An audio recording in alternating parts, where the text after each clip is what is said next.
camping at Walmart. It is a pastime for RVers in America. Today we're sharing 7 don'ts when it comes to camping at Walmart, so stay tuned.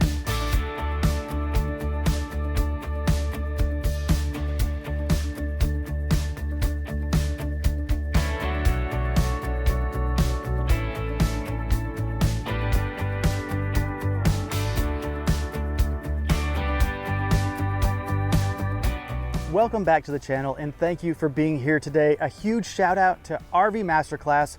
It's a program where we are instructors teaching people how to better boondock, how to buy an RV, and transition into full-time RV life, among many other things. Check out RV Masterclass if you want to dive really deep into the RV education. But without any further ado, let's get into today's topic, which is the don'ts of Walmart camping. We'll start with number 1. Don't show up without researching. This is probably the most important rule of all. Not every Walmart allows overnight parking, and you don't want to arrive at one that doesn't allow it because you will get a knock on your door at 2 o'clock in the morning from a security guard or a police officer, and they'll ask you to leave. That's not a good situation. There are apps like RV Parky, Allstays, overnightcamping.com that really help you figure out what Walmarts have allowed it in the past, and from that point, you can read the reviews. And then I would recommend calling the Walmart and just verifying with them that they will allow overnight parking. Once those steps are done, shouldn't take longer than 5-10 minutes. You'll know that you're set up to have a good overnight parking spot at Walmart and not have to stress whether it's allowed or not. Number 2 don't of Walmart camping is don't get comfy. It can be very easy to get comfy at Walmart. You could pull out a slide, you could put the generator out, pull out the lawn chairs, maybe even the camping grill. These are things not to do though. Remember, it's a parking lot. We don't want to show off to any of the patrons of Walmart that we are living in our RVs or traveling in our RVs, because it just sends the wrong message to the local community. We want to be as stealth and as discreet as possible, sleeping in our RVs and getting comfy inside for a good night's sleep, but not bringing that comfort outside into the open world parking lot. So don't get comfy at Walmart. And hopping on the back of number 2, number 3 is don't extend your stay. Walmart overnight parking should happen for about 12 hours max. It should be a great place for you to pull over at 9 o'clock in the night and get some Z's, maybe leave at 9 o'clock the next morning. We recommend staying no longer than 12 hours. It's not a place where you stay for 2 days, explore the local area, come and go, and then treat it as though it's a campground. Number 4 is one of my favorites, and that is don't skip a hot breakfast on the way out. If you're camping at Walmart overnight, you're probably next to a Burger King, McDonald's, Wendy's, IHOP, Waffle House.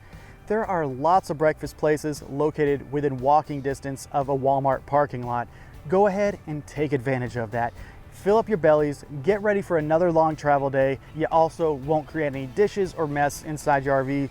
Number 5 is don't let the lights disrupt your sleep. If you have an RV that is very well shaded and you can block the outside light, you don't have to worry about this. But in our Airstream and in many other just regular travel trailers or Class Cs, there are places where light can seep in. And if Walmart is anything, it's well lit. So you're gonna have lights shining through your RV most likely. And we would say don't come to that situation unprepared. Go ahead and get a sleep mask. They probably cost $5.